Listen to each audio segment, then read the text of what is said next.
Étendu sur 9 hectares, dont 36 000 mètres carrés de bâtisse, le centre culturel et artistique des pays de l'Afrique centrale voit les travaux de sa construction lentement mais sûrement toucher à leur fin. Le constat a été fait le mercredi 26 juin par le directeur général de l'agence de pilotage, de coordination et de suivi des conventions de collaboration, Maître Freddy Yodi Shembo, lors de sa visite sur les lieux une année après. Non, mais c'est une fierté que la République démocratique du Congo est le centre culturel le plus grand d'Afrique centrale. C'est un projet de coopération. Et comme vous savez, de par les attributions de l'agence de pilotage, nous avons la responsabilité de piloter, de coordonner et de suivre les projets de coopération. Et celui-ci en est un. Et donc, lorsque nous sommes arrivés au mois de juin de l'année dernière, on avait trouvé un chantier qui avait beaucoup de problèmes. Mais aujourd'hui, nous sommes très heureux de constater que c'est un travail qui a sensiblement avancé. Le projet est à 90% terminé. Fruit de la coopération sino-congolaise, le centre culturel et artistique, comprenant aussi les bâtiments de l'Institut national des arts, d'une capacité de 2000 places, est conçu en forme ronde, servant d'une combinaison de différentes textures urbaines des deux côtés du boulevard Triomphal.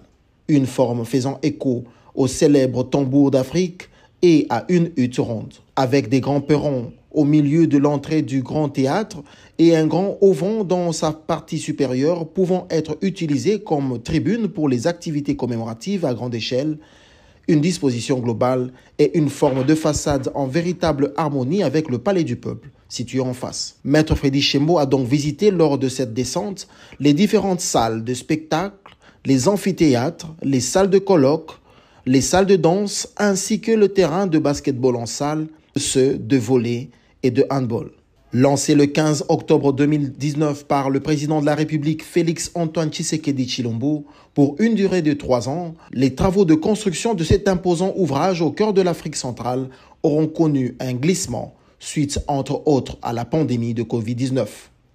À ce jour, tout est donc fin prêt, seuls quelques détails restent à régler, entre autres le raccordement à la ligne SNEL, la sécurisation du site par la police nationale congolaise, le nettoyage du chantier et l'embellissement des espaces verts avant d'entrevoir l'inauguration de ce bijou. Il y a une date probable, mais je préfère laisser la primeur au cabinet de son Excellence, Monsieur le Président de la République, de fixer cette date en harmonie avec l'ambassade de la Chine.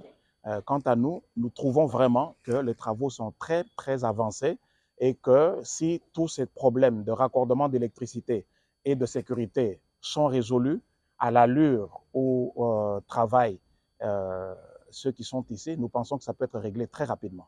Et l'inauguration peut se faire très rapidement par son Excellence, Monsieur le Président de la République. Notons par ailleurs qu'une série de formations est en cours avec les ingénieurs et quelques jeunes Congolais dans le cadre de l'acoustique, l'utilisation des équipements de scène, la plomberie et l'électricité, pour une passation de main à la partie congolaise après son inauguration.